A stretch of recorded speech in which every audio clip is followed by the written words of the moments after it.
So, gas is a real thing.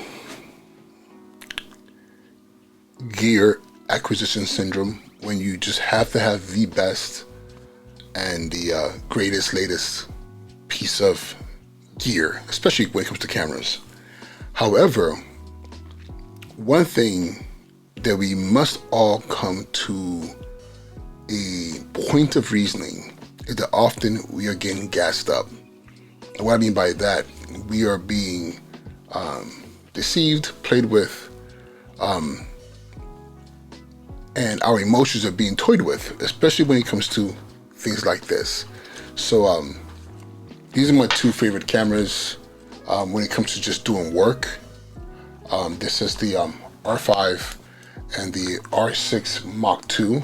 So these two cameras are just like my go-to. I gotta do a job. I gotta go out there and cover an actual event, and I'll grab these cameras and I'll grab lenses like 7200, maybe a 50, that nifty 50 all-purpose right here. Or if I'm trying to make sure I get those amazing shots of people who are just, I just need to capture them in the most amazing of ways. I'll grab an 85 right here, and yeah. But the reality is, often we are getting played. We're getting played deeply because you don't need to spend the thousands and thousands of dollars it costs to purchase and acquire these pieces of gear. Because in all reality, I have a camera that I actually have made my base camera for training my students in my school, that the more and more I use this camera, the more and more I realize it's very capable and it's very good. And maybe it's because of the size and the way it feels in the hand that we just give it the worst positioning. But the reality is this guy right here. This is the R50. It is an amazing camera. Maybe not so much when you're using its kit lens, because it has a variable aperture. So the wider you go or the narrower you are, the aperture will change. It's not a consistent aperture.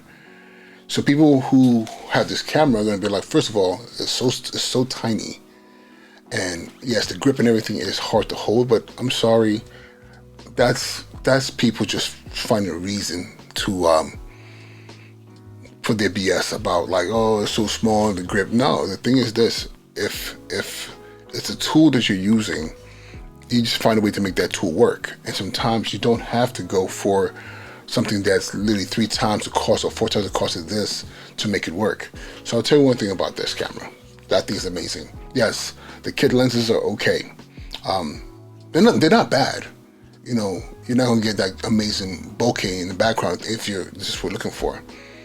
But the thing is, because this is an RF mount, you can throw a guy like this on this. But this is the problem. See what the problem is? This is way bigger than this and way heavier. So what's the solution? The solution is the RF lenses that are like the 1.8 lenses. There's some lenses out here that are pretty fast. And I'll give an example. You have something like this nifty 50 right here, that's a 1.8, right? Compared to this guy that's a 1.2. But clearly, this is meant to go onto this guy. And the reality is, the shots you're gonna get from this, yes, it might not be as stellar, amazing, knock your head off as the 1.2, but the 1.8 still does a pretty sweet job. And the great thing about this is, right now I have the 24 on here, and the 24, this is 35, and it's meant for this, right?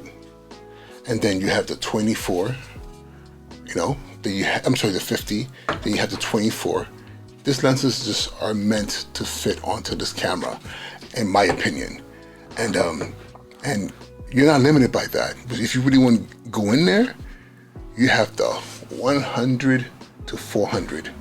Again, it just seems to make sense that this lens and this camera should marry each other. And because of that, I was like, wait a minute, what am I missing here? Why have I not really used this camera? So I started taking pictures with this camera. And I'm telling you, what I'm getting out of this is pretty damn good. And what my students are producing are amazing as well. The R50, don't sleep on this. Do not sleep on this camera. And let me just read you some specs on here, which is interesting. Even though it is APC camera, so all these lenses are times 1.5. So you have this that goes from 100 to 1.5. We'll take this to I think 1.5 on this one would be 150 to 650, I believe, on this lens right here. Changes the game. The 24 becomes more like a 35, the 35 becomes more like a 50, and the 50 becomes more like an 80. Pretty dope. So you can't cover all your focal lengths here. Yeah, so you might want to get the 16 if you really want something that wide, that would make more like a 22. But all this here, literally, all this here, this plus this, plus this, plus this, and lens and everything will probably cost you as much as these two together. The R5 and the 50 together can buy you all those. And let's be honest here. We buy a lot of gear and we think to ourselves, like, you know, all the pictures I'm going to take with this. That's not what happens. That's why you find so much gear for sale on the resale market. Because people buy it because they have gear acquisition syndrome, and they just have to have it. Then they realize, I'm not using it. It's sitting there gathering dust, and they sell it.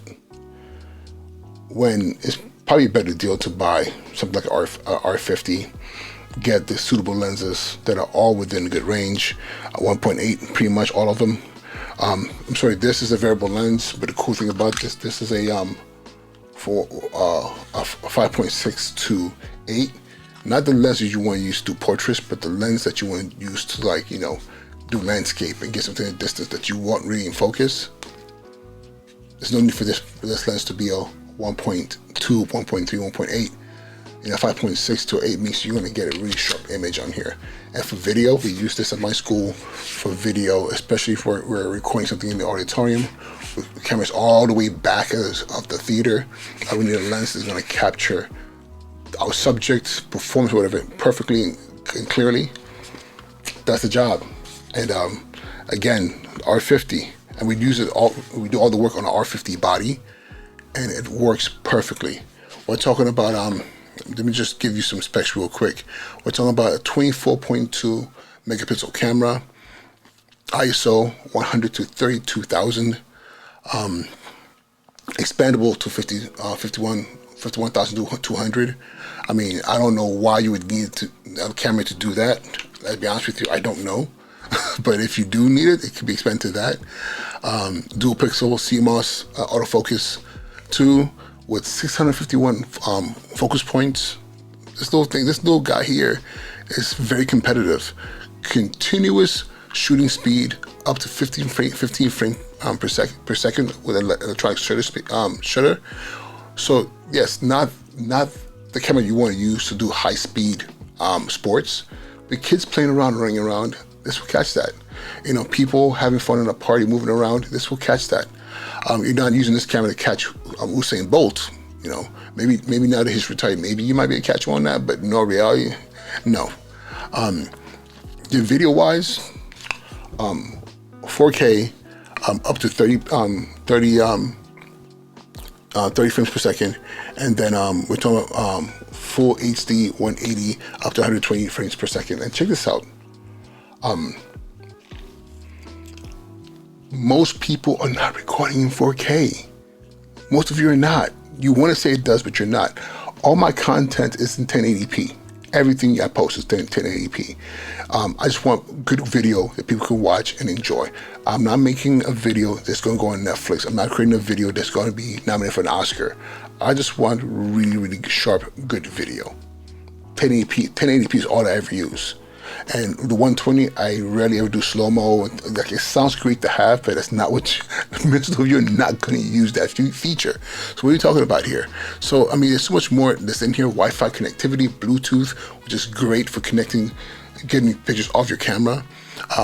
The one thing I'm going to tell you this that I love about this, the fact that I can plug in my USB-C straight to the camera and charge it. My God, my God, my God. A game changer. Because no longer do I have to be like, take it open, go find a plug it in. I can have my extra battery plugged into the wall in this charger and plug in I use my MacBook Pro power brick into the camera. And then I just have a backup. And when I'm using it, I just plug it back in. When I'm not using it, I just plug it back in. This is an amazing camera. The R50, listen, is dope, beyond dope. And if you're a street photographer, in my opinion, it's a small form factor. Yes, it's not like a point and shoot, but you can do a lot with this. And again, if you're in the streets and you get robbed, getting robbed is not a good thing, but it's so much more emotionally manageable to lose this than to lose these guys together. Again, I want to say this could easily purchase 3, 4, 5 of those, I think. I'm talking about the R5 and the R50 1.2. All right, I just want to make that video real quick. Hopefully this is helpful to someone out there. Yes, I'm not a spec guy. I'm not technical at all. I'm just telling you from what I feel, what I've used, and how I'm using it.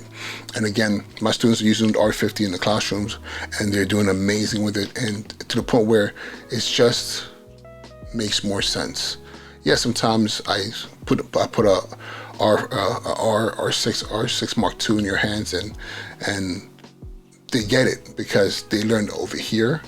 The great thing about this, because the price points with this, I can give them the free range of tools to use, especially with lenses that might not be the case, especially when you go up into that red ring universe where things are just like exponentially more expensive. All right, that's it. Just want to share that with you real quick. Enjoy the rest of your day. Be well. Peace.